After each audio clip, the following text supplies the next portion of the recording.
I remember the summer we met, when I was about 5 or 6, and I bashed nails into wood and created you, a sculpture whose mouth opened and closed. You came into my life from the action of swinging a hammer, slicing through wood and paper. Your presence lingered in the margins of textbooks when I would scrawl pictures whilst drifting off by accident in classrooms. You didn't exist in the sculpture or doodles, but in the acts of their making, you came to life. Textbooks were lost, that sculpture forgotten, but I found you again in movement and speech, in the acts of playing, pretending, and throwing my body around rooms with other sweaty bodies. You hid in packets of lentils I'd squeeze onto our kitchen table and move my fingers through. In amongst the sand, you were a castle built and swept away by the sea, and you were there in those temporary moments of ultimate joy and distraction, and your impacts lingered. I crave those warm dopamine hits you gave me. I began to study you, or what I was told you were, the history, how you came to being, where I can meet you, the men who had great love affairs with you, and yet every time I went to meet you in these places, you evaded me. White cubes and ornate stages seem like mausoleums of colonialism. Is that you, Art? Is this who you really are?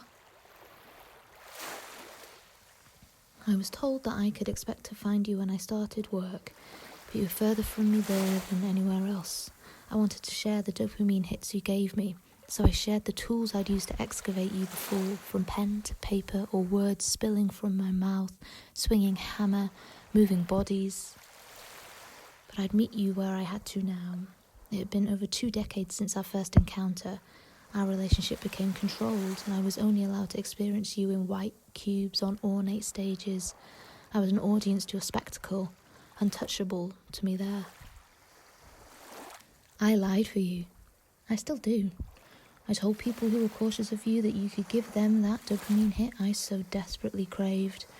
I didn't tell them about where you hide and how to really access you. I have to assimilate even my voice. Listen, I'm doing it right now. Here's my droll northern English tones you at one point said wasn't quite right.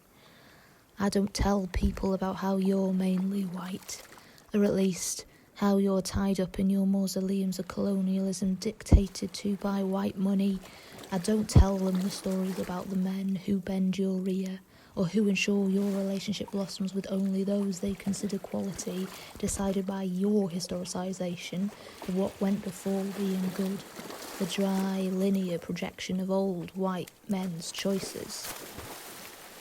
I neglect to tell them about the men who use your power for their pursuits. I couldn't utter those words aloud. Instead, I lie for you. I say you're an escape, that they too will experience your dopamine hits, that a rush of endorphins is worth it. I even go as far to say that you are a transformative power. I don't even know what that means. I've just learnt to say it.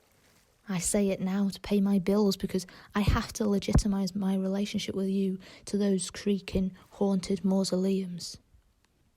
And do you know what? In amongst it all, I miss you. You are not the white cubes or ornate theatres you live in. You cannot be historicised because you exist in the unseen moments never documented or celebrated. You're at your most potent in spaces and places outside those mausoleums, on textbook page margins, in amongst the sand, living spontaneously. Unfix yourself and come with me somewhere new, someplace else.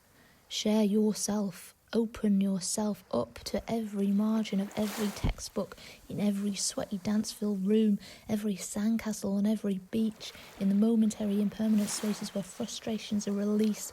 Share your love with me, with everyone, with the world. Or leave. I can't have you haunting me like this. I will not be forced to step through more mausoleum doors.